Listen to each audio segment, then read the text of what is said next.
mga idol. Galing na tayo sa cycle and group. So pinacheck ko sa mekanikong tuning ng kadena natin. So as per sa mekaniko, wala naman daw problema ang tune up.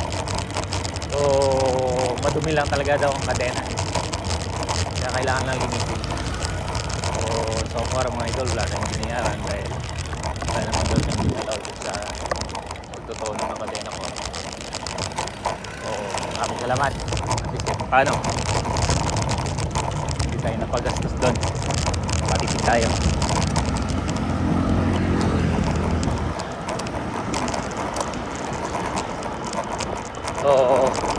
So far nakita ko merong incoming race Toro of Clark. Pero mga idol, nagdadalawang isip ako. Parang hindi pa talaga sapat yung training na ginagawa natin dahil ngayon lang talaga ako naka-araw-araw dahil Holy Week nga, walang pasok. So checking up the route ng rota ng Tour of Clark. Mga idol, yung ginagawa nating traverse ng NCC, hirap na nga tayo eh. How much more kung didiretso pa doon papuntang Monasterio di Tarlac. So 21 ang gradient doon mga idol. So parang negative tayo, hindi kayanin ng ating nagawang training pa. Baka hindi ko tapusin yan, hindi ko matapos yan pag sumali ako. So tuloy-tuloy pa rin tayo sa pag-ensayo mga idol kapag may time. Yun na ayaw dala ko pag nakagumaan ng road breaker. Mga idol, fully carbon silicone na ako, medyo delikado. Mamaya pumunta ko siya sa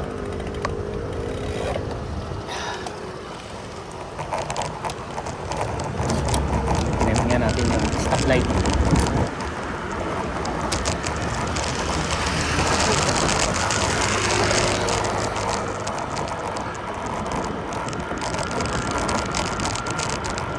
Kaya pala nakakabuelo tayo dito mga idol. Negative na lang gradient dito sa area natin.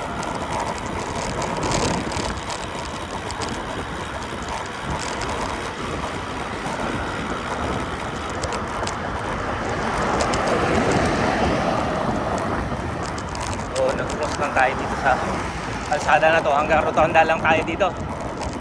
So pagdating ng rotonda, balik tayo ulit sa bike lane. Marami na tayo nakakasabay ng mga bus at mga sasakyan. Kaya tanghali na. Yun.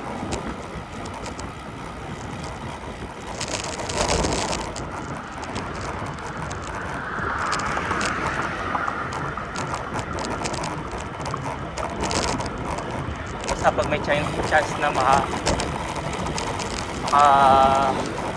dito tayo papuntang bike lane, liliko tayo mga idol. Delikado dito, highway ito eh.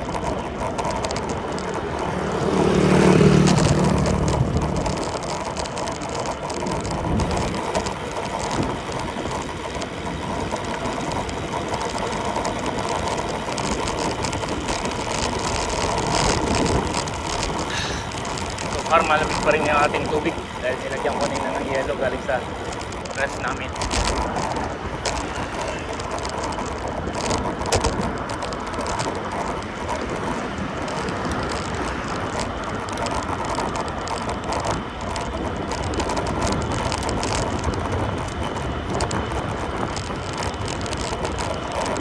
Speeding tayo ngayon mga idol. Hanggang doon lang naman yan sa rotonda. So promise pagdating ng rotonda, sa bike lane na ako. Masyado mainit. So maiksi lang talaga ang ating route ang ginawa ngayon. So far nasa 21.5 kilometers lang ang tinakbo natin. Pero pauwi na tayo.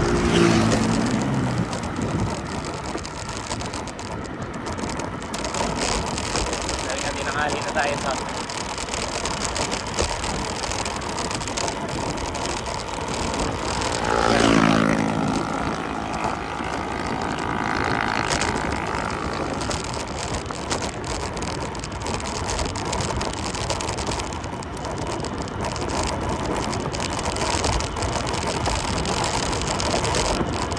paano mga idol, nagbigay tayo ng stamina sa mga previous days na tinraining natin.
So, rotonda na tayo mga idol. Clark International Airport. So, i-U-turn tayo sa rotonda. Tapos pasok tayo sa bike lane ulit.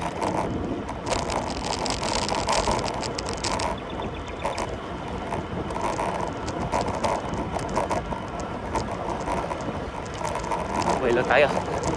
Parating na pick up. Yan. Makana na tayo dyan, bike lane na ulit.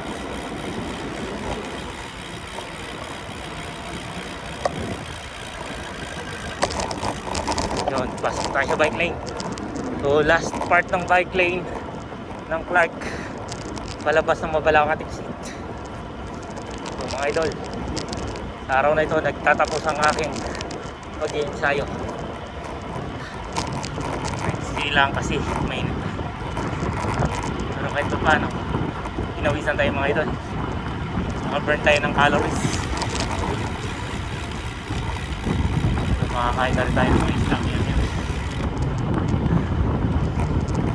So far mga idol, maintain kami isda ng isda buong linggo. Yung energy nandiyan pa rin.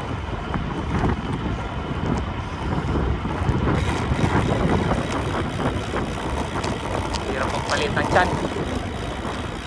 Pag driving araw-araw ginagawa mo, hirap talaga. Pero araw-araw ako nagbabike, nadalang ko nalilit niya lang. Pati ako. Kaso lang siyempre tao tayo.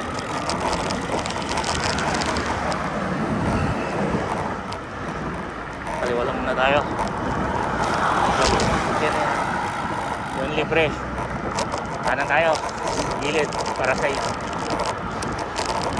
So mga idol, hanggang dito na lang. Hanggang sa sunod na video natin kung saan tayo dadalhin ng ating pag-ensayo next time. Rurota tayo ng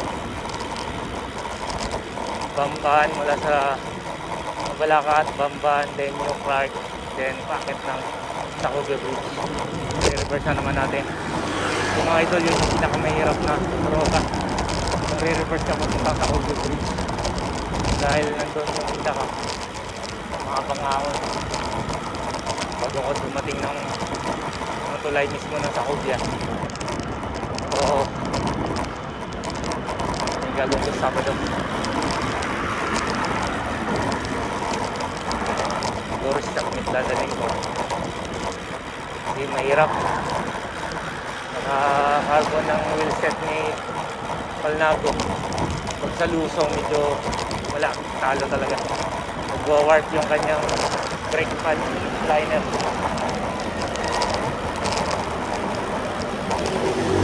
Okay mga idol, dito na lang. Sa exit na tayo ng Mabalakat. Maraming salamat.